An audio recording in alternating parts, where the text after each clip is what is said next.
नमस्कार मित्रांनो, हा व्हिडिओ फक्त एज्युकेशन पर्पजसाठी आहे। आज आपण जिओ फायनान्समध्ये ट्रेड घेतला होता। आपण जिओ फायनान्सचा 5 मिनिटात ट्रेड बघत आहे। चार्टवर तुम्ही पाहू शकता, सुरुवातीला जिओ फायनान्समध्ये कॉल साईडला असल्यामुळे 243 आसपास रेजिस्टन्स तयार झाला होता। त्यानंतर स्टॉकमध्ये सेलिंग पाहायला मिळाली आपल्याला आणि प्राइस 241च्या सपोर्ट लेवलपर्यंत आला। येथे एक महत्त्वाची गोष्ट म्हणजे प्राइस 241च्या आसपास सपोर्ट घेतल्यानंतर आपण तिथे एंट्री घेतली।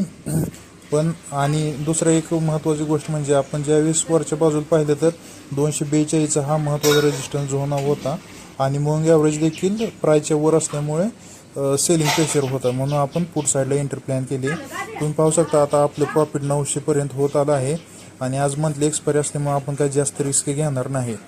तसं आपण टार्गेट 1:3 ठेवलं आहे, त्यामुळे आता बघू पुढे काय होते। जर प्राइस सपोर्टच्या खाली टिकला तर कमजोरी म्हणजे सपोर्टच्या खाली तोडून गेलं तर अजून खाली जाऊ शकतं मार्केट। आपण एंट्री 242चं लेवल तोडल्यावर घेतले आहे आणि स्टॉप लॉस आपण 242.50चा लावला आहे आणि बघू शकता आपले टार्गेट 238 रुपयाचं आहे। पण आज कसं मंथली एक्सपायरी असल्यामुळे जास्त रिस्क न घेता आपण सेटमध्ये प्रॉफिट बुक करणार आहोत। आणि महत्त्वाची गोष्ट, कोणताही ट्रेड घेण्यापूर्वी कन्फर्मेशन बघा, स्टॉप लॉस आणि रिस्क मॅनेजमेंट यांचा विचार करा। आणि हा व्हिडिओ फक्त एज्युकेशन पर्पजसाठी आहे। कोणताही बाय किंवा सेल नाही किंवा इन्व्हेस्टमेंट ॲडवाईस समजू नका। शेअर मार्केटमध्ये जोखीम आहे, त्यामुळे कोणताही निर्णय स्वतःच्या अभ्यानुसार आणि योग्य रिस्क मॅनेजमेंट वापरून घ्या। व्हिडिओ आवडला असेल तर लाईक करा आणि चॅनेलला सबस्क्राईब करा।